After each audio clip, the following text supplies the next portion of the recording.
Oui, bonjour. Oui, Bonjour, monsieur Alessandro Glandesso. oui, bonjour. Bonjour, journaliste à la Gazzetta dello Sport.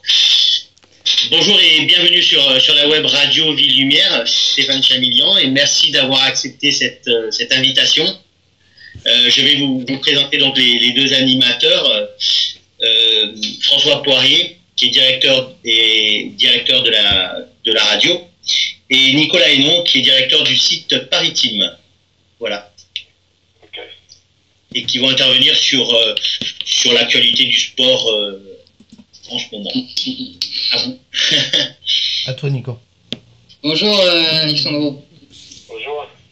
Alors, on va te demander de réagir, si c'est possible, rapidement et sur la sélection de Marco Verratti. Disons, la sélection dans le groupe de 31 de Prandelli,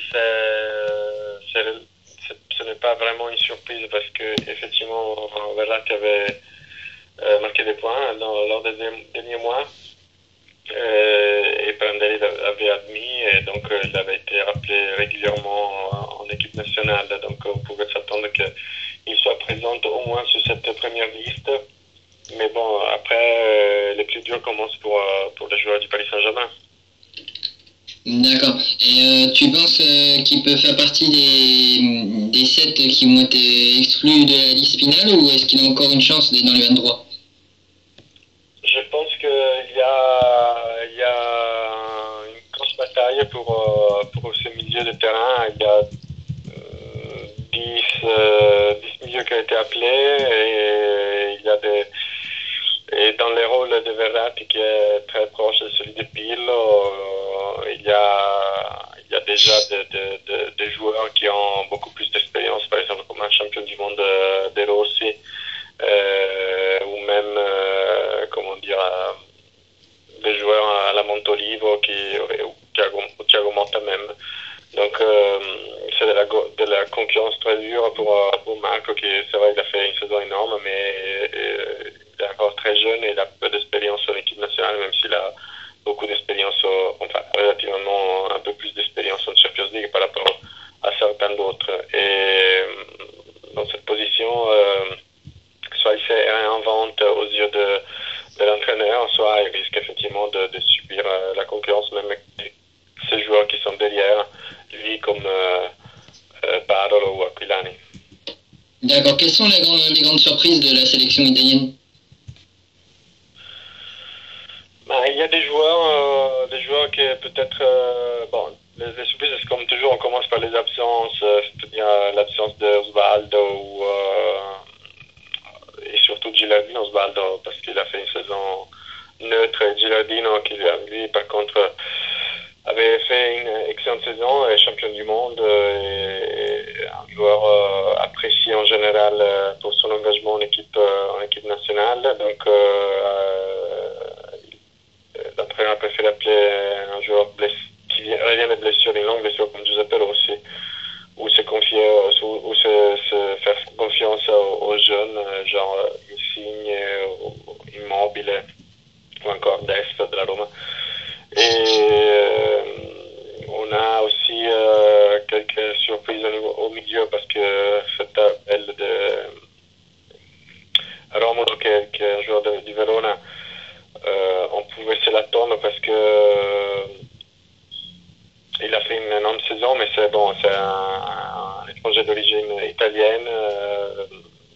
Il a convaincu sur les dernières semaines, on va dire, une certaine opinion publique. Et sinon, on voit aussi le retour de Cassano. Et pour le reste, oui, il y a la présence de Ranocchia qui a fait une deuxième partie de saison assez intéressante. D'accord. On va réagir à la grande info qui vient de l'Italie, et notamment de votre journal Gazzetta dello Sport. C'est un retour possible de Leonardo. Vous pouvez nous en dire plus là-dessus? Sur la possibilité de voir un retour de Leonardo, on a écrit dans le sens que il y a des éléments qui laissent effectivement penser que c'est une des possibilités. Leonardo, on sait très bien qu'il est resté très proche du club et du président, quitte dans le rôle qu'il occupait avant. Et Leonardo arrive à la fin de toute sa procédure judiciaire qui lui permettra de retrouver toute sa liberté au niveau des carrières. Donc il y a des signes qui laissent entendre cette possibilité. D'accord. Et qu'est-ce que vous pouvez nous dire de la rumeur du défenseur droit du Milan AC, Abate? Sur Abate, bon, c'est pas une info de la Gazette, mais bon, c'est... Oui, bien sûr. c'est quelque chose qui a rebondi hier en Italie. Sur Abate, il y a deux éléments à tenir en considération. Le premier, c'est que Ibrahimovic et Abate sont très proches. Je dirais même presque au niveau de Ibrahimovic et Maxwell. Et l'autre élément, c'est que comme Ibrahimovic, l'agent d'Abate, c'est le même, donc c'est Mino Raiola qui a une certaine influence sur l'équipe parisienne. Ça ne veut pas dire que ça se fait, mais c'est une possibilité. D'accord. Stéphane, vas-y, pose ta question.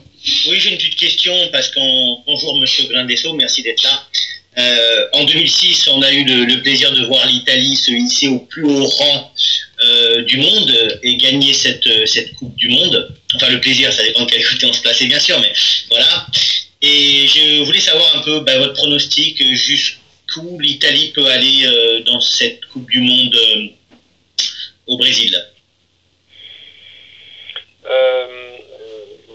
C'est difficile les pronostics. Disons qu'on se retrouve avec une équipe qui a une certaine identité, il n'a pas une énorme qualité, moi je trouve, et c'est une équipe qui, en même temps, qui a des éléments qui jouent ensemble depuis longtemps, donc on pourrait effectivement avoir une certaine continuité de prestations, une capacité de gérer les difficultés, surtout la phase des groupes, et on pourrait l'avoir. On espère au moins passer cette première phase. Je pense que déjà ça serait satisfaisant aux yeux des Italiens. On ne s'attend pas en Italie à une prestation énorme de l'Italie au Brésil. On sait très bien qu'il y a d'autres équipes nationales qui sont beaucoup plus fortes et qui partent avec le pronostic. Et après, une fois passé la phase à groupe, l'Italie peut devenir une équipe intéressante parce que la capacité d'exploiter les moments, de se motiver, l'esprit compétiteur de l'équipe, il est toujours présent même quand il ne s'agit pas d'équipes d'énorme qualité.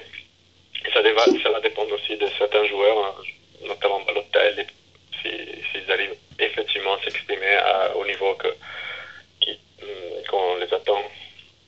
Et rapidement, pour le finaliste 2006, l'équipe de France, vous la voyez, comment vous la voyez aller jusqu'où? Je pense qu'on pourrait faire le même discours pour la France. C'est un peu, disons, à mon avis, deux équipes nationales qui ont suivi le même parcours depuis 2006. Peut-être en France avec quelques difficultés en plus par rapport à la Coupe du Monde 2010, même si les résultats à la fin c'était équivalent. Mais au niveau, disons, des constructions d'équipe, il y a eu une évolution qui est comparable. Donc, je ferai le même discours pour la France. D'accord, merci à vous de votre intervention. Merci aussi à la Gazzetta dello Sport. Merci à vous. À bientôt. À bientôt. Avec plaisir. Donc on peut le remercier encore. Merci beaucoup, monsieur Alexandre. Donc Alexandro Grandesso de la Gazzetta dello Sport sur la web radio Ovi Lumière.